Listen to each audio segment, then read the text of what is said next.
আজিয়ে প্রভাতে রবির কর, কেমনে পশিল প্রাণের পর, কেমনে পশিল গুহার আধারে প্রভাত পাখির গান।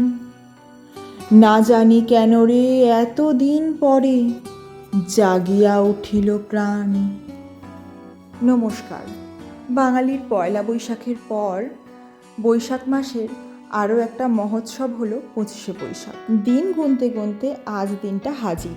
আর এমন দিনে এমন একটা পাঞ্জাবি যদি পরা যায় তাহলে তো মনটা আরও আনন্দে ভরে ওঠে। আমাদের কাছে রবীন্দ্রনাথ কেবল একটি দুটি দিনের উৎসব নয়, তিনি প্রতিদিনের পাথেয়। আমাদের জীবন নামক নিত্যবহ নদীর মাঝেই তার স্থান। সেই শিশু বয়সে সহজপাঠ দিয়ে তার সাথে আমাদের পরিচয়। পড়তে পড়তে জানতে জানতে জীবনকে যেমন নতুন করে উপলব্ধি করতে শিখেছি, তেমনি নব নব রূপে রবীন্দ্রনাথকে চিনেছি। শুধু গল্প, উপন্যাস, কবিতায় নয়, প্রতিদিন চলার পথে তার গানগুলি আমাদের সঙ্গী হয়ে ওঠে। ক্ষণে ক্ষণে পলে পলে কত ঘটনায় তার গানগুলি মনের মাঝে বেজে ওঠে। সঙ্গীত জগতের লোক না হয়েও কেবলমাত্র রবীন্দ্রসঙ্গীত পাগল লোকেরা আমার সাথে এই বিষয়টি মেলাতে পারবে।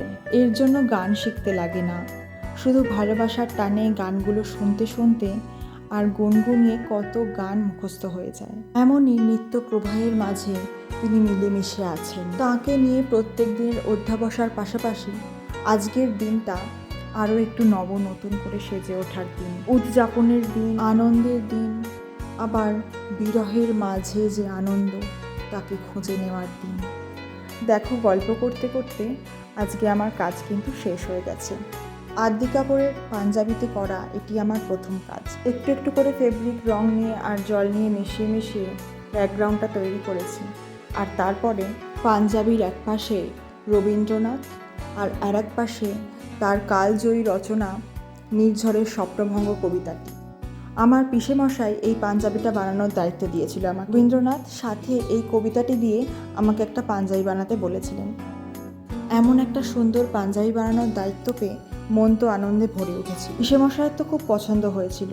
তোমাদের কেমন লাগলো অবশ্যই জানিও। তোমরাও তোমাদের পছন্দ মতন পাঞ্জাবি কাস্টমাইজ করাতে চাইলে আমার সাথে যোগাযোগ করো। তাহলে আজকের ভিডিও এখানেই শেষ করছি। আর আজ তার জন্মদিনের শুভক্ষণে তোমরা কে কী করলে, কিভাবে কবি স্মরণ উদযাপন করলে, তার গল্প অবশ্যই আমাকে জানিও। নমস্কার, দেখা হবে পরের কোনো ভিডিওতে।